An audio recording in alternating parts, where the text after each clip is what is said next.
You're now watching Grand Mounier TV.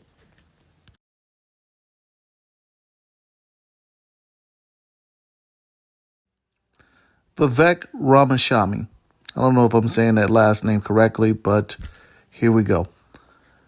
This guy is a former presidential candidate, now vice presidential hopeful in the Republican Party, a rising star in the Republican Party, and he might be a great guy behind closed doors, but I keep my eyes open for globalists. And what I see in Vivek is another globalist. He's nothing but a Republican version of Barack Obama. And on top of everything, he's also a Hindu. And this is still a Christian nation in America. And I do not want a Hindu to be our president or vice president, even though we already have Kamala Harris as it is.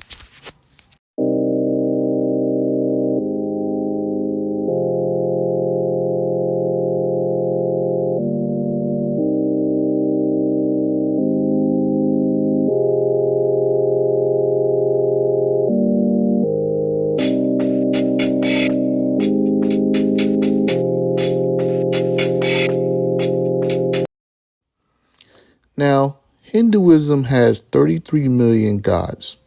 Now, pay attention to that number 33, because in occultism it's very relevant, but also 1/3 of the angels fell from heaven with Satan, which if you do the math, 1/3 is 33.33%. So 33 million false gods, and the Bible tells us that the gods of the other nations are devils and demons. So, when you elect someone who believes in 33 million false gods, you're really electing the devil and the demons behind that person.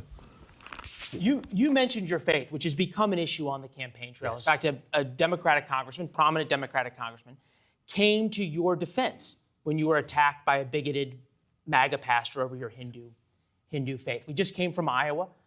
They have a history of electing and choosing in their caucuses conservative Christians, right? Pat Robertson, Mike Huckabee, Rick Santorum, the list goes on.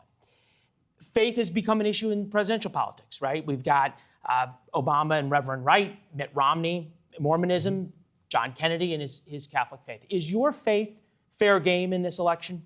You know what? I'm going to be very honest. Everything is fair game to ask about in this election. We have to build trust with the public. And so the way I'm running this campaign is nothing's off limits. I'm asking you to put me in the seat of leading this country forward. My job in this election is for you to know, the voters to know who I am and what I stand for. If the voters want what I'm putting up, and I'll be their next president. And if not, I will put my head on my pillow at night knowing that at least I did my part. So am I religious? Yes, I am. I'm Hindu. I'm not Christian. And we are a nation founded on Judeo-Christian values. But here's what I can say with confidence. I share those same values in common. I believe I live by those values more so than many self-proclaimed Christian politicians. And I think that I stand for religious liberty with such ardence that in many ways I'm going to be a better protector of religious liberties than many of the Christian right politicians, or else we wouldn't see the assault on religious liberties that we see today. And the best part is, nobody is going to accuse me of being a Christian nationalist as I do it. And so a big part of my job is to make concepts like faith and family and patriotism cool again for the next generation. I'm a member of a different generation. I want to use that to our advantage to pass on those ideals to the next generation. That's an opportunity. And yes, it might take somebody who's just a little bit different to revive that which we lack. And the real divide in this country, as I see it, even on the front of religion, is not between those who are members of different traditional religions, from Judaism to Christianity to Hinduism to otherwise. It is actually between those who have adopted traditional religion and those who pledge allegiance to a new religion of secularism, wokeism, transgenderism, climatism, COVIDism. These are new secular religions that have become a substitute for traditional religion. And I think the most dangerous religions of all, Leland, are those where the practitioners refuse to admit that they're actually part of a religion. That's not a religion, that's a cult. That's how you get to a modern climate movement or a modern woke movement that does not make sense on its own terms. And so, yes, I will always tell you who I am. I'll never pretend to be something that I'm not. But I think that honesty is something that voters, including voters in Iowa, will reward. And I am going to say that, yes, are there going to be some people who make some fringe comments? Do those comments from that one MAGA pastor, as was the self-described descriptor, representative of the Christian right? The answer is, in my book, no, it is not. Okay, I went to a church in Iowa this last Sunday, and I went to one the past Sunday too. I went to Catholic schools. I probably read the Bible more closely than many Christians that I know. And I can tell you deeply that we share that same value set. And for a guy who's not running for pastor-in-chief, but commander-in-chief, that's really what matters.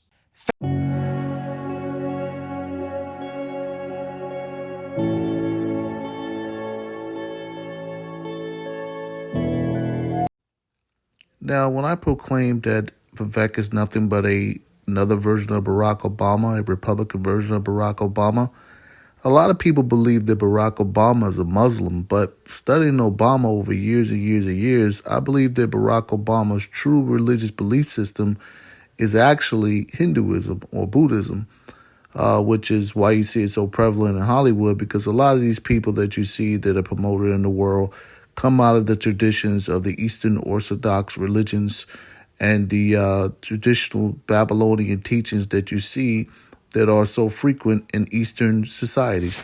More than 100 years ago, America welcomed a son of India, Swami Vivekananda. And Swami Vivekananda helped bring Hinduism and yoga to our country. And he came to my hometown of Chicago. And there, at a great gathering of religious leaders, he spoke of his faith and the divinity in every soul and the purity of love. And he began his speech with a simple greeting: sisters and brothers of America. So today, let me say, sisters and brothers of India.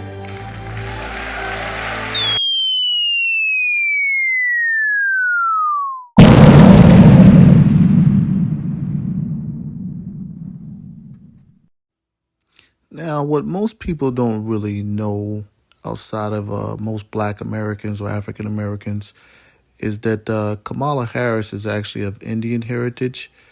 She does have a small amount of Black heritage from Jamaica, but it's very minute. She's actually Hindu Brahmin, actually, believe it or not. And her name Kamala, it references to reincarnation in the Hindu and Buddhist religion. Husband who's got a interesting. I'm scared to talk about Kamala Harris. I'll let you have that one. No, she's a witch, and she is a corrupt witch. She's been corrupt her whole life, and she fucked her way to the top. Oh, Lord. They used to detail this witch in the LA Times with her sexual escapades. She fucked damn near everybody trying to get up. She used to be a frat hoe when she was at Howard, and she ain't Black. You know, I ain't got nothing to do with this, Miss Harris. No, I mean, well, don't. But she's I don't know. I'm just listening. Well, here's the thing. I actually met her father in Jamaica. I was the guest, sat at the Governor General's table, and he was a professor. Okay. And he represents as a Hindu Brahmin. He admittedly has some Irish in him. All right. The person that Kamala Harris is saying is her Black great-grandmother is, in fact, according to Daddy, in an article he wrote, which has now been cleaned up on the online edition of that magazine, was a Hindu house servant, not a Black woman. So her mother is listed on her birth certificate as Caucasian, even though she's dark. But she's a Hindu Brahmin Tamil caste. Now, interestingly, do you know what the anthropological name is for what Kamala Harris and her parents are? No, sir. Indo Aryan. See, they are the original Aryans, but Adolf Hitler and his boys told a big lie. The blonde-haired, blue-eyed Aryans from the far north did not exist, never existed. They were the dark to swarthy to paper bag brown, dark-eyed, dark, coarse, haired Indo-Aryans from India. Mm-hmm. Those actually settled Germany, and some other people came in from the steppes that lightened everything up a bit. Mm-hmm. So that lie is being told. So you get the Aryan Brotherhood, the Aryan Nation. What's going on is the Aryans, they claim to be one with, look like Come Queen Harris. I guess what she did is, LA Times ranked her out. I was out in LA, when she was I really ain't gonna ranked. see this article. But before that, she got out and they ran a thing that when she went to law school, Willie Brown, that was his mistress. They used to have cartoons. I heard about that though. Where they had one I loved. It was a scene, Willie Brown sitting behind a desk with his tongue hang out, and Camilla is raising up after doing him, And they ran this thing where he got her a job with a medical supply company that did business with the city of San Francisco. He got her a gig for 15 hours a week for $72,000 a year, and you have to understand that was 35 years ago. And then when they carried a thing where she moved up to 20 hours a week, she getting paid $120,000 for a part-time gig, and he bought her a 750i BMW. She was earning that. So then she had this thing where she was trying to get on with this big firm. They wouldn't hire, so she started screwing one of your buddies, an NBA player who was their biggest client. So she got hired. So then they ran a scandal sheet on her where she was trying to get on with the DA's office, so she started screwing the deputy chief DA to get on. So what do you see? I mean, you have a lot of knowledge. As you can see, you got the chat going crazy.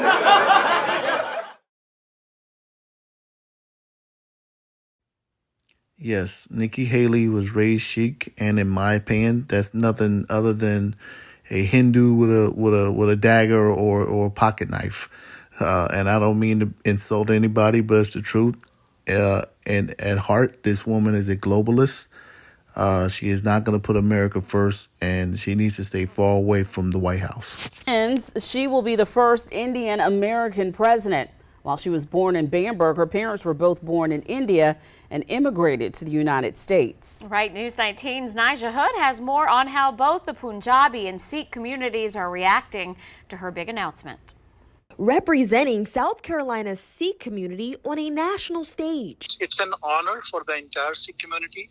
Not only in South Carolina, but in the entire world. That's what Avtar Singh says Nikki Haley running for president means to him. Singh is a board member of the Sikh temple in Chapin. It was through his faith, he says, he got connected to Haley and her family. At that time, her father was a president of the temple, and now I am serving as a board member of the same temple. He says today she still embodies many of the fundamentals of the Sikh religion, including love, peace, and justice. Based in the Punjab region of India, Sikhism preaches that all people are equal. Being a daughter of a turban man, it will tell hundreds and thousands of people, even today, from different TV channels, that the people must not be judged by the dress or by the faith. They must be judged by the karma, what you do for the country, what you do for the society. He says her platform could blaze a trail for others. It's kind of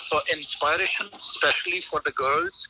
If you want, you could reach to that position also. Above all else, he's hoping Haley will use her platform as a Sikh woman to encourage unity.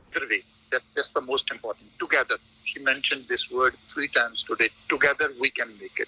So not thinking that you're Republican or you're Democratic. Let's do something for the country together. In Columbia, Nija Hood, News 19 WLTX. Well, Haley was raised Sikh and her family is still practicing, but she is now Christian, and both of her children were baptized in the Methodist Church. If you're wondering